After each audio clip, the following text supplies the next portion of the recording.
a graça do nosso Senhor Jesus Cristo, que o amor de Deus, nosso Pai amado, e a comunhão do Espírito Santo nos assista e nos abençoe nesse momento, quando nós queremos brevemente meditar na Palavra de Deus.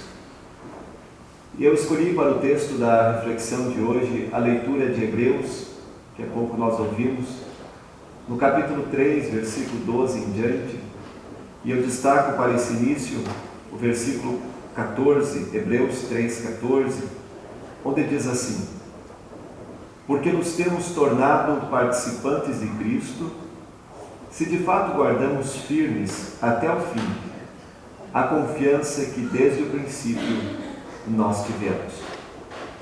Que a graça de Deus nos assista e nos abençoe quando nós queremos agora meditar no tema firmes em Jesus até o fim. Muito amados e queridos irmãos, e também hoje de maneira muito especial, queridos visitantes, temos bastante visitantes hoje em nossa congregação. A perseverança é uma das qualidades bastante admiradas no ser humano. O fato é que nem todas as pessoas são tão perseverantes. Nós vemos manifestações de perseverança, por exemplo, em ações cotidianas do nosso dia a dia.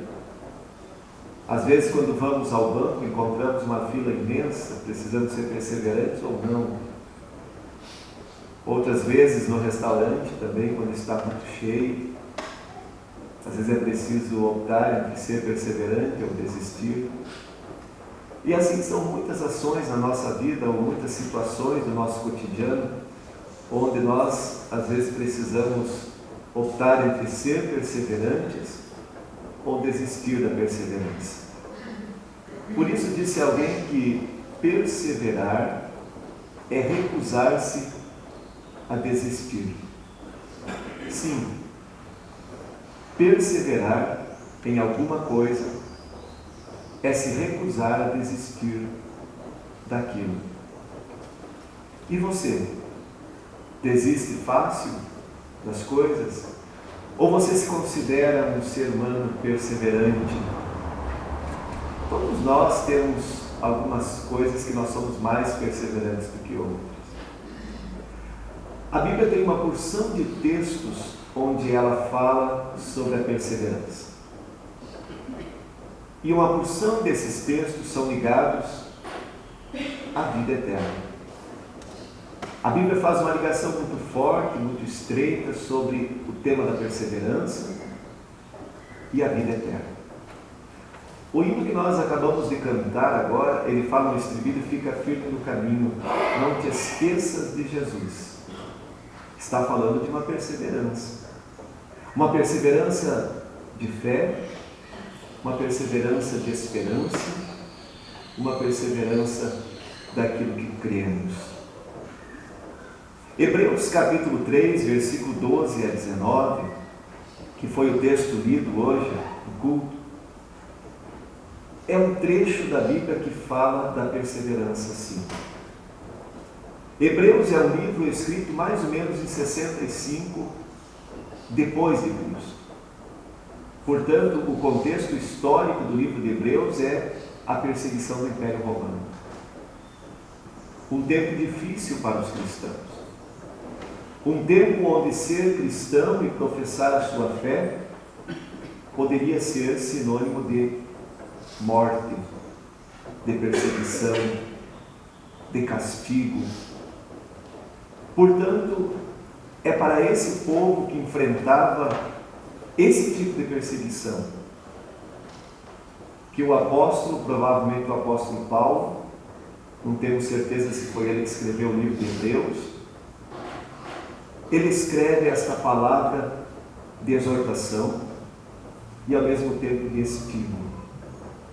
Por isso ele diz lá no versículo 14: porque nos temos tornado participantes de Cristo, se de fato guardamos firmes até o fim a confiança que desde o princípio tivemos.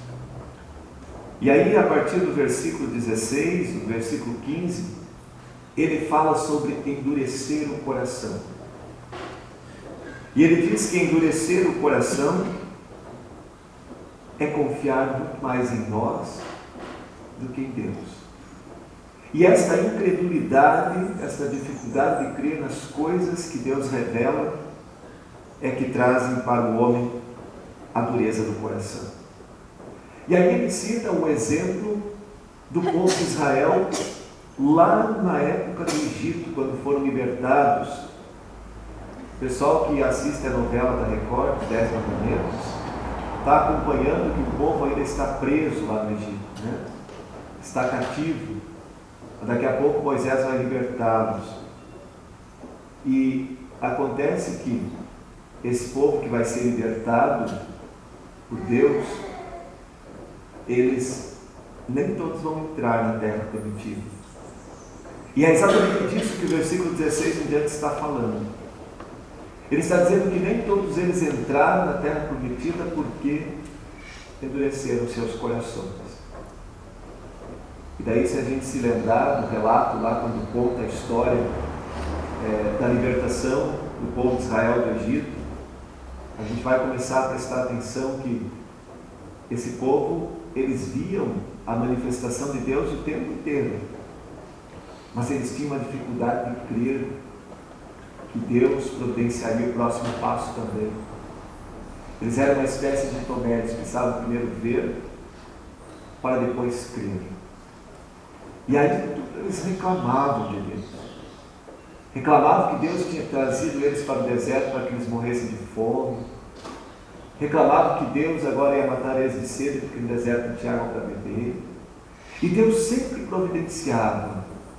Mas daqui a pouco chegou o momento, está narrado em Números capítulo 13, Números capítulo 14, onde Deus se cansou das reclamações do povo. O povo, diz o texto, já tinha reclamado 10 vezes contra o Senhor. E aí Deus tomou uma decisão. Ele disse: olha, Moisés, você agora, primeiro, para a gente entender por que Deus se cansou, Moisés tinha enviado alguns espiões para sondarem como era essa terra que Deus estava preparando para o seu povo, a terra de Canaã. E eles voltaram de lá entusiasmados por um aspecto, mas assustados por outro. Eles disseram: olha, o que nós vimos lá é uma terra muito boa, é uma terra que produz coisas maravilhosas. E trouxeram alguns frutos para mostrar como a terra produzia coisas boas. Mas eles disseram: mas lá tem um problema. O povo que mora lá é muito grande, muito alto, muito forte, e eles são numerosos. Isso significa que esse povo vai nos destruir. Puxa vida, mais uma vez dando agora a entender que não confiavam que Deus, que até ali já tinha conduzido e providenciado muitas outras coisas, ainda providenciaria para que eles também herdassem esta terra. Eles disseram: não, nós vamos morrer, por isso nós não vamos entrar nessa terra. E aí então Deus se cansou. Essa era a 10ª reclamação que eles faziam contra Deus desde que tinham saído do Egito. E aí Deus disse: olha, Moisés, todos aqueles que tiverem 20 anos para cima não vão entrar na terra prometida. Só vão entrar os que tiverem até 20 anos, então vai precisar morrer todo esse restante. Por isso peregrinaram 40 anos. Não é que o deserto fosse tão longe, é que Deus não permitiu que entrasse. Isto, diz o texto, endureceram o seu coração. Qual foi o pecado de Israel no passado? Foi a incredulidade, foi a descrença, foi a dificuldade de confiar nas promessas de Deus, de se agarrar nessas promessas. Por isso, o seu coração foi se endurecendo, diz o texto. E nós poderíamos nos perguntar, então, aplicando isso para a nossa vida, qual é a nossa semelhança, ou qual pode ser a semelhança da vida dos cristãos hoje com o povo antigo de Israel? A semelhança é que muitas vezes a gente também opta pelo caminho da descrença, porque confiamos demasiadamente na nossa própria razão. porque queremos entender as coisas de Deus de uma maneira lógica, racional, porque temos às vezes dificuldade de simplesmente crer que aquilo que Deus falou, Deus é poderoso para fazer acontecer. E por isso muitas vezes queremos tomar as rédeas da nossa vida. Por isso muita gente não entende por que é que no batismo Deus opera fé no coração das crianças. Porque entendem que fé é um ato racional de decisão humana, quando na verdade ato é milagre de Deus, Espírito Santo, nas nossas vidas. Por isso muita gente não entende e não crê que na Santa Ceia está presente o corpo e o sangue de Cristo, no pão e no vinho para o perdão dos pecados. Porque no fundo, creem na arrogância daquilo que podem comprovar cientificamente e aí descartam as promessas de Deus. Portanto, o texto faz um alerta quando ele diz, no versículo número 12, tende cuidado, irmãos. Jamais aconteça haver em qualquer de vós perverso coração de incredulidade que vos afaste do Deus vivo. Vejam, irmãos, o texto liga a incredulidade diretamente com o afastamento de Deus. Não crer nas promessas de Deus nos afasta de Deus. Versículo 13, pelo contrário, exortai-vos mutuamente cada dia, durante o tempo que se chama hoje, a fim de que nenhum de vós seja endurecidos pelo engano do pecado. É interessante a gente observar que o próprio Jesus, quando ele enviou os 70, ele disse: cuidem do pequenino rebanho. Nem sempre quando a gente vê multidões, números grandiosos, gritando algo contrário à palavra de Deus, significa que por serem muitos estão com a razão. A multidão do povo de Israel também era a maioria. E Deus disse: não vão entrar na terra prometida, porque eu me cansei da dureza do coração, porque eu me cansei do quanto eles têm reclamado contra mim.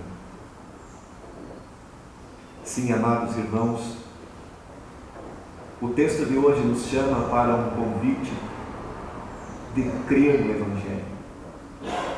O Evangelho é a boa nova da graça de Deus. Nem todas as coisas da fé a gente consegue compreender racionalmente.